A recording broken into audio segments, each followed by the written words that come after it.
Abogada, bueno, usted nos decía sobre la importancia de redactar un contrato, que en este contrato estén varias cláusulas, entre ellas cuál es el canon de arrendamiento, con qué frecuencia vamos a aumentar el depósito. Ahora, también nos decía que la primera persona que debería tener la opción a compra de ese inmueble en el caso de que el propietario quisiera venderlo, entonces es el inquilino. El inquilino. ¿Cuáles son quizás las razones, volviendo a una pregunta que le hice en el bloque anterior, para que el contrato termine antes? Usted, por ejemplo, nos decía incumplir, claro. con varias cuotas del pago. Tener problemas en el edificio quizás. También las quejas de los vecinos, también está el que hagas un uso incorrecto. Eso le iba a decir, si yo dije que íbamos a vivir 2 personas y meto 5 personas, el propietario... Debería saber y deberían decírselo. Okay. Volvemos a lo mismo de la buena comunicación. Si, por ejemplo, a mí mi inquilino me dice, mira, en principio soy mi esposa y yo, pero este fin de semana o vienen mis padres por un mes y se van a quedar con mis abuelos, eventualmente esa es una buena comunicación, porque si a mí algún vecino me dice, mira, ahora tienen 10 personas ahí adentro, eventualmente claro, eso para mí es un incumplimiento, no nada más a la palabra, sino al contrato de arrendamiento. Quiero invitarla a escuchar unos sonidos que grabó nuestro equipo de producción con algunas consultas para usted. Buenos días. ¿Está establecido que se deba pagar varios meses de depósito antes de alquilar? Sí y no. Los abogados nos encanta la palabra depende. Ok. ¿No? Legalmente está establecido ciertos meses para el depósito. Sin embargo, volvemos a lo mismo. Estos contratos de arrendamiento en vivienda deben pasar por la SUNAVI. Ese es el deber ser. ¿Lo pueden hacer privado? Sí. Cuando digo que se puede hacer privado, es la voluntad de las partes lo que rige el contrato. Es decir, si yo mi apartamento es algo que yo lo tengo como una tacita de oro y lo quiero alquilar y tengo 3 o 4 candidatos, si a mí uno me dice, mira, yo pudiera pagarte 3 meses de depósito para estar pendiente de que si llega a pasar algo, tú tienes cómo responder por esos daños que se pueden ocasionar por el uso, por el desgaste, por ese año mínimo que debe estar esa persona ahí adentro, pues eventualmente la voluntad de las partes rige este tipo de materia. Pero lo legal no es lo que hace mucha gente que dice, mira, son 6 meses de depósito, más 3 meses adelantados o 6 meses adelantados, más el año, y uno termina pagando, o este inquilino termina pagando $10,000, $15,000, que dices puede ser una inicial para poder comprar algo. Entonces también hay que ver las dos partes del cuento, ¿no? ¿De qué depende que le devuelvan el depósito al inquilino? Digamos, ¿de qué sirve la figura del depósito? Ok, la figura del depósito es una garantía. De por sí, por contrato solo debe haber una garantía. No podría haber, por ejemplo, un fiador que responda por esos daños y además un depósito. Pero vamos a poner el caso del depósito.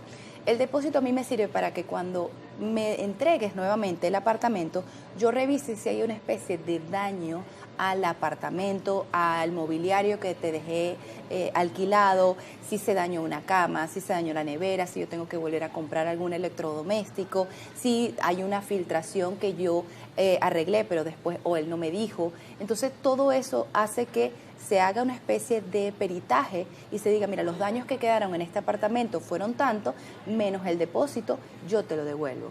¿Qué está pasando últimamente? Que se lo recomiendo mucho a los clientes.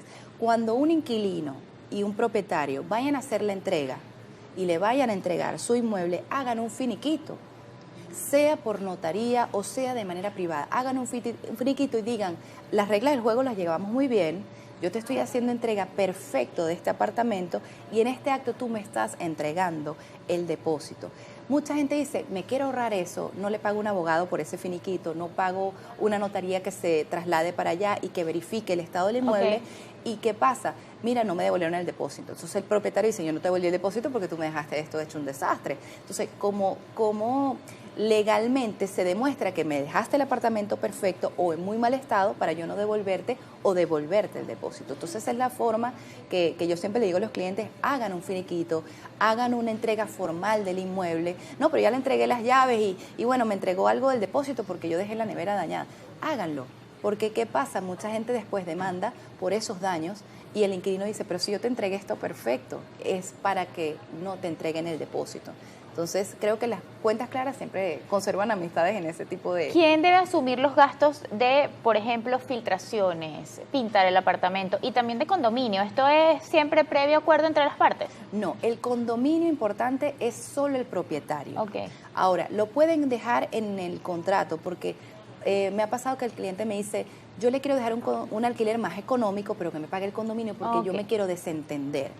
Yo nunca recomiendo eso porque pareciera que te estás de alguna manera separando mucho de tu inmueble como propietario, como el que tiene la propiedad de ese inmueble, ¿no?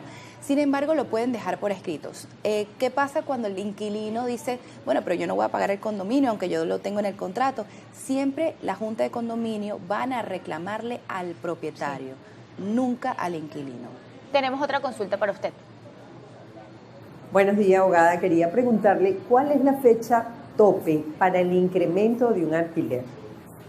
Bueno, como conversamos anteriormente, el año mínimo no puede, dentro de ese año no pueden haber aumentos. Y tienen que ser aumentos bastante lógicos y que sea de común acuerdo entre las partes. ¿Qué recomiendo? En el contrato coloquen un porcentaje para que cada año se vaya aumentando hasta ese porcentaje. Y también el inquilino se prepare. Claro, porque es que, ¿qué pasa? Cuando lo dejan a la sorpresa de las partes, cuando termina el contrato de ese año y van a renovar, por ejemplo, entonces el propietario dice, mira, yo te voy a subir un 50%. ¿Cómo que me vas a subir un 50%? Y empiezan los problemas. No te voy a pagar, entonces el propietario está molesto, quiere sacarlo. Entonces, siempre que esté listo en el contrato, mira, anualmente de ser renovado, se va a aumentar un porcentaje de un 5, un 10, un 15% que pueden establecerlo entre las partes, lo que crean conveniente, es mejor. Gracias, vamos a hacer una nueva pausa. Estoy conversando con la abogada Mercedes Elú, que hablamos sobre alquileres en Venezuela. Usted puede hacer sus preguntas a través de nuestras redes sociales, AM por GB en Instagram. Ya volvemos.